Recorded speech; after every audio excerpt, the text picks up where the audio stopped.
Okay.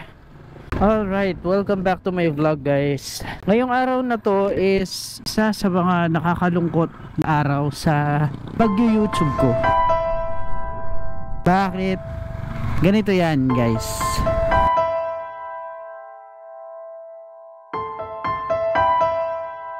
Marami-rami na din akong experience, napuntahan at higit sa lahat nakilala dahil sa pag-vlog ko. May time nga na sobrang trip ko na mag-vlog kahit may shift pa ako, nag-early out pa ako para lang makasama. 2013 nung simula akong magmotor, and since then hindi na ako napigilan pumunta sa mga lugar na gusto kong puntahan. Syempre hindi lang ako, kasama ko yung mga taong unang nag-impluwensya sa akin na magmotor. During that time, plano ko nang mag-vlog pero dahil nga maraming personal blockers, nauudlot yung pag-vlog ko. Kung dati pa ako nagsimula, malamang hindi ko maiisipan huminto. Yun, mga kagala din sa wakas. Alright, guide drive gaming muna tayo ulit. Actually guys, medyo matagal-tagal din akong hindi nakapag-ride kasi medyo busy sa trabaho, pero nakakagawa naman ng paraan para makapag-ride. Hopefully, makabili tayo ng first ever big bike natin. Pag medyo swerte sa trabaho, nagkaroon ng medyo malaki-laking sweldo, yan.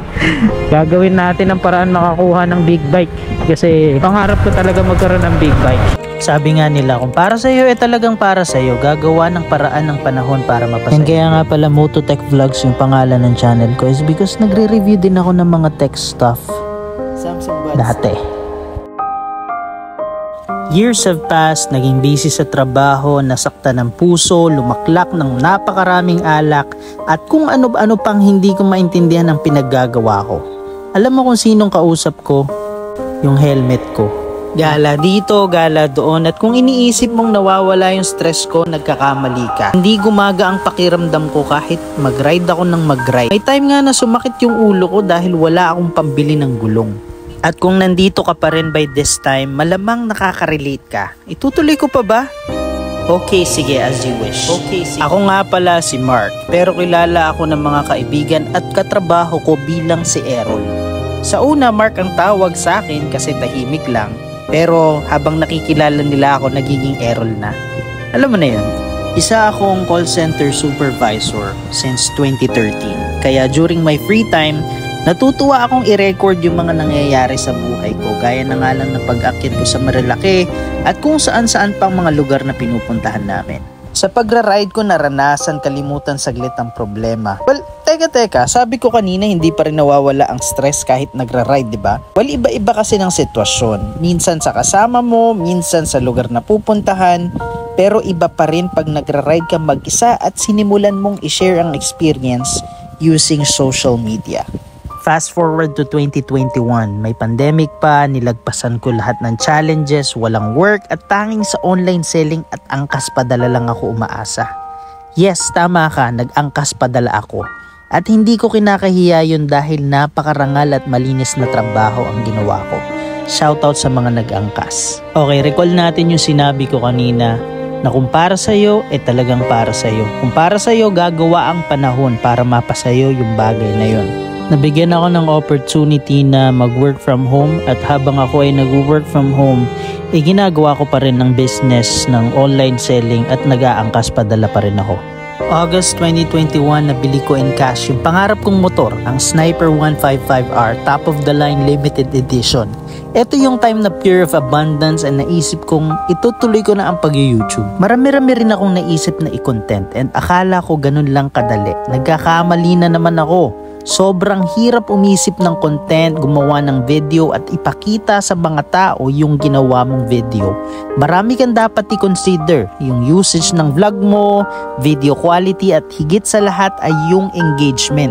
Pero as usual, di na naman ako nagpatinag. Di ko iniintindi yung mga sinasabi ng ibang tao na bakit Mototech?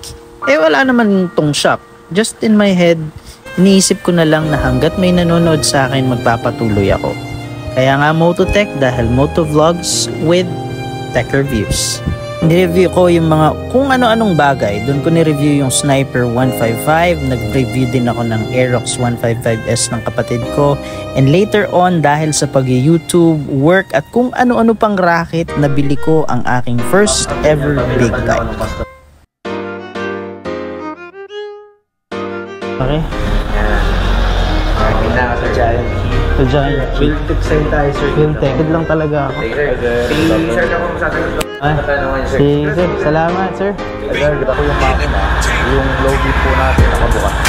Walang brake light, sir. Yun. Yeah.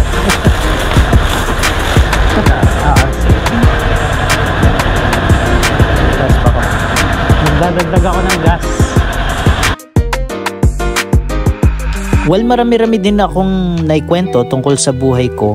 Although, yes, nadagdagan yung motor ko, natupad yung pangarap kong magkaroon ng big bike from Suzuki Skydrive to Yamaha Sniper 155 to Ninja 400. Talaga nga namang hindi natin masasabi ang takbo ng panahon. Pero ngayon nagpasya na ako na hihinto na ako.